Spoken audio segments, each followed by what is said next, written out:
Reka tuguhe ikaze mukunzi wacu hano ku rubuga rwa Today TV. Ni amakuru arimo kuvugwa cyane hano mu gihugu cy'u Rwanda ndetse no hanze y'u Rwanda, ariko cyane cyane mu gihugu cy'abaturanyi cya Repubulika ya Demokarasi ya Kongo.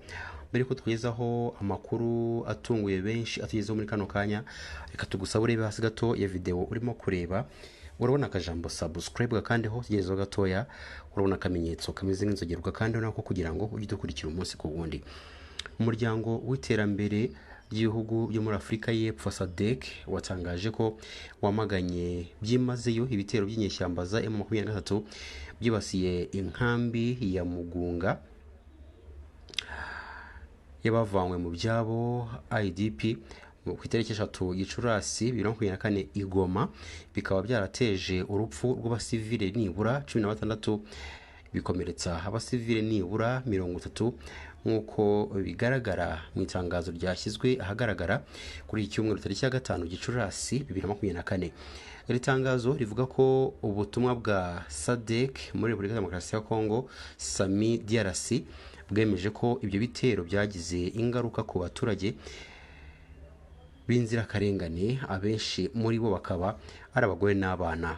Kwibasira nk'aba baturage b'inzirakarengane ni ukurenga ku masezerano ndetse ku mugaragaro amategeko mpuzamahanga agenga akanarengera ikiremwa muntu n'amategeko agenga uburenganzira bwa muntu. SADC ivuga ko ibitero by'inyeshyamba za M23 byatumye abaturage bava mu byabo ku bwinshi, zifunga inzira zigaburira Goma kandi ibibazo by'ubutabazi byaraniyongereye.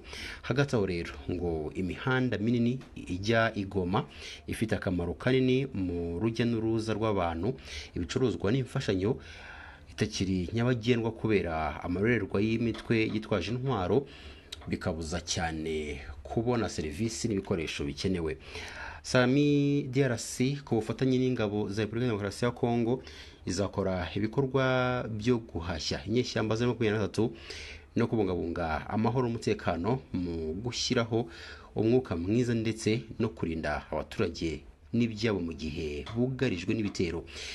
Ibikorwa bigamije gufungura inzira no kwemereza cyangwa se no kwemeza ko abaturage batagira ubwoba, batavanwa mu byabo kandi ntibicwe, kugira ngo abaturage bashobore kubaho ubuzima bwabo bwa buri munsi nta cyangwa se nta n'iterabwoba.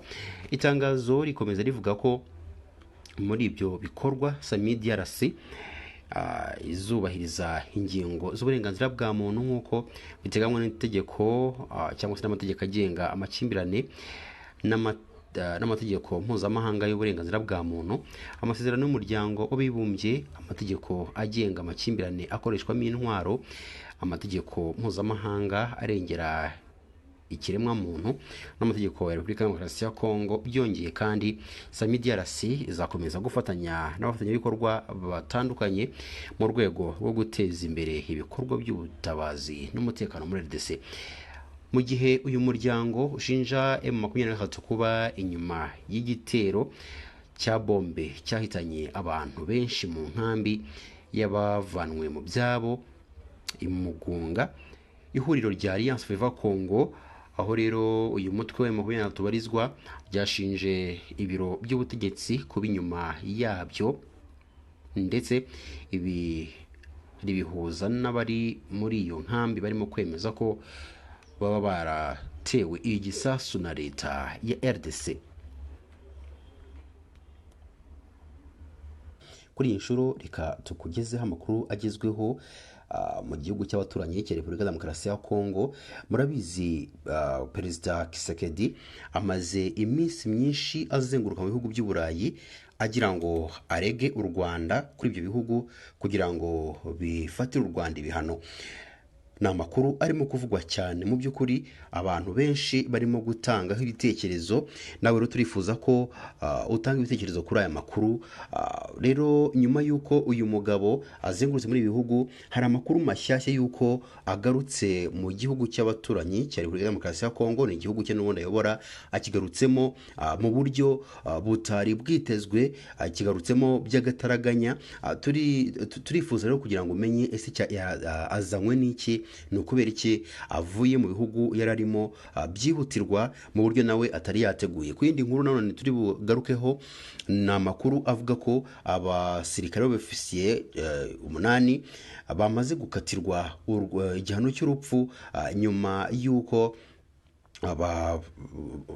bahunze abarwanyi bayo 23. Turagendera ku busesenguzi abantu barimo kugenda batangaza, bwo n'ubundi abasesenguzi bakurikirana hafi amakuru yo muri kiriya gihugu cyane cyane mu burasirazuba bwacyo, aho rero hari amakuru arimo kugenda atangazwa yo muri kariya karere cyangwa se ku ntambara irimo kubera muri kariya karere. Niduhera ku nkuru y'uyu mugabo perezida wa kiriya gihugu, impamvu nyamukuru igiye gutuma asubika uruzinduko yari afitiye ibihugu by'Uburayi nubwo yari yamaze kugerayo, bikaba bibaye ngombwa ko agaruka by'igitaraganya. Wibaza impamvu yaje. Mbere yuko tubikugezaho, reka tugusabe urebe hasi gato ya video urimo kureba, urabona akajambo subscribe, gakandeho utegerezeho gatoya, urabona akamenyetso kameze nk'inzogera, ugakandeho naho kugira ngo udukurikire umunsi ku wundi. Mbere yuko tuyikugezaho nanone, reka tugushimire niba warakoze subscribe, ni iby'agaciro rwose. Niba utarayikoze, reka tugusabe ikore kuko ntago bigoye. Ureba hasi gato ya video urimo kureba, urabona akajambo subscribe, gakandeho utegerezeho gatoya, urabona akamenyetso kameze nk'inzogera, ugakandeho kugira ngo dukurikire umunsi ku wundi. Niba warayikoze, reka tugushimire, tugusaba gutanga igitekerezo cyawe, ugatanga inyunganizi, ukarayikinga, ugasharinga iyi nkuru kugira ngo igere kuri benshi bashoboka. Murabizi neza ejo ku itariki 3 z'ukwezi kwa gatanu 2024 hari igisasu cyarashwe mu mujyi wa Goma. Icyo gisasu biravugwa ko cyishe abantu benshi, kigakomeretsa benshi. Ibyo byabaye rero mu nkambi iri muri uriya mujyi. Murabizi neza ko muri Goma hari inkambi nini irimo abantu bahunze intambara yari irimo kubera mu materitwari agiye atandukanye, harimo teritwari ya Masisi, ya Rucuru ndetse n'izindi. Abo bose rero bagiye biyegeranya baza muri iyo nkambi, ari naho igisasu cyamaze kuba cyaturikira ejo ku itariki 3 nk'uko twabitangaje haruguru. Ibi rero byatumye perezida Felix Antoine Tshisekedi agira ubwoba. Murabyibuka arimo kwiyamamaza mu Kuboza 2023, yavuze ko umunsi hazaba igisasu kikagwa mu mujyi wa Goma azahita ashoza intambara ku Rwanda. Ese koko yaba aricyo kimuzanye? Kuko yari amaze iminsi azenguruka mu bihugu by'Uburayi, mu Bufaransa ndetse n'izindi nce, ashaka kugira ngo arege u Rwanda, arusabira ibihano, ruhanwe, yaba inkunga yaba n'ibindi byose, ubufasha yahabwaga n'ibindi bihugu kugira ngo wenda igihugu gitere imbere. Ibyo byose arashaka ko babihagarika kugira ngo u Rwanda rwo rucika intege, rube rwahagarika kohereza ingabo mu gihugu cya Repubulika ya Demokarasi ya Kongo nabo rufiteyo, rukabakurayo. Uyu mugabo rero, amakuru arimo kuvuga ko uyu mugabo agiye kuva muri kino gihugu kubera yuko hamaze gutangazwa abantu benshi bamaze kwicwa n'igisasu. Turifuza rero kukugezaho inkuru mu buryo burambuye, ariko tukurarikira guhita tukubwira n'ubundi ya nkuru y'aba basirikare b'abofisiye bagiye kwicwa nyuma y'uko bahunze urugamba, nyuma y'uko RDC cyangwa se guverinoma ya Kinshasa ishyizeho igihano cy'urupfu. Ibiro bya perezida wa Repubulika ya Demokarasi ya Kongo, RDC, Felix Antoine Tshisekedi, wari umaze iminsi mu ruzinduko mu Bufaransa, byatangaje ko agiye kugaruka mu gihugu igitaraganya nyuma y'uko mu nkambi ya Mugunga iherereye hafi y'umujyi wa Goma hatewe igisasu mu gitondo cyo ku itariki 3 Gicurasi 2024, hakitaba Imana abantu benshi. Mu itangazo ryanyujijwe ku rubuga rwa X, ibiro bya perezida wa RDC byatangaje ko perezida Felix Antoine Tshisekedi yanzuye ko agomba kugaruka mu gihugu muri izi mpera z'icyumweru kuko hari abaturage benshi bahitanwe n'icyo gisasu. Nyuma y'uko iyo nkambi iguyemo icyo gisasu mu gitondo cyo kwa gatanu, Alliance Fleuve Congo yatangaje ko ingabo za RDC arizo zarashe iki gisasu kandi hapfuye hakanakomereka benshi.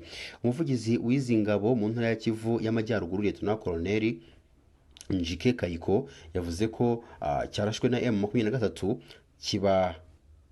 cyica batanu barimo abana bari barimo gukina ubwo zagabaga igitero ku bindiro byawo biri mu nkengero za Sake. Iri huriro ryatangaje ko bimaze kumenyekana ko iyo ingabo za RDC ziri gutsindwa na M23 zirasa mu basivile zikabeshyera uyu mutwe. Ryatanze urugero ku byabaye muri Kibumba, Kibirizi, Mweso, Karuba, Mushaki ndetse na Kirorirwe. Ryagize riti Alliance Fleuve Congo irasaba leta ya Kinshasa gukura ingabo mu mujyi wa Goma wose kuko ibikorwa bigize icyaha by'iri huriro ryahagize cyangwa se ryabagizi ba nabi rimaze amezi menshi ritwara ubuzima bwa benshi. Alliance Fleuve Congo yatangaje ko ingabo za leta ya RDC zashinze imbunda hagati mu baturage no mu nkambi z'abahunze imirwano cyangwa se intambara. Yibutsa ko iki gikorwa gihanwa n'itegeko mpuzamahanga rigenga intambara. Yagize ati izi ntwaro zigomba kwimurwa mu rwego rwo gukumira cyangwa se gukura abaturage mu byago. Kisekedi agiye gusubira muri RDC adasoje uruzinduko rwe yari amazemo iminsi azenguruka mu bihugu by'i Burayi asabira u Rwanda ibihano, nubwo ibihugu bisa nkaho bitajya bimutega amatwi cyangwa se byamwirengagije. Kuri ya makuru none twagusezeranyije kukugezaho y'abasirikare 8 bamaze gukatirwa urwo gupfa. Urukiko rwa gisirikare rw'Igoma mu ntara ya Kivu y'Amajyaruguru rwakatiye urwego mutabarire rwakatiwe urwo gupfa abasirikare 8 bo mu ngabo za RDC FRDC barimo n'abofisiye nyuma yo kubahamya ibyaha birimo ubugwari ndetse no guhunga umwanzi. Abasirikare bo muri batayo 233 ya FRDC bashinjwaga guhunga M23 ubwo bari bahanganye nayo mu rugamba mu bice bya teritwari ya Masisi, aho bari boherejwe kurwanya uyu mutwe. Batabwa muri yombi bari 11 muri Werurwe uyu mwaka. Ubushinjacyaha bwa gisirikare bwari bwarabasabiye gukatirwa urwo gupfa. Icyo gihe Alexis Olenga wunganiraga amategeko Lieutenant Colonel Gabriel Paluku uri muri bari abasirikare yatangarije televiziyo TV5 Monde ko abaregwa batigeze bahunga urugamba cyangwa ngo batibirindiro byabo byari ahitwa Cafe Rushangi hafi y'umujyi wa Sake nk'uko ubushinjacyaha bwabibaregaga. Mu 8 bakatiwe urwo gupfa barimo 5 bo mu rwego rw'abofisiye. Bitezwe ko aba basirikare bagiye kuba abantu ba mbere bagiye gushinjwa cyangwa se guhabwa iki gihano cy'urupfu cya kongeru gusubiramo cyangwa se gusubizaho nyuma y'imyaka 21 yari ishize isubitswe.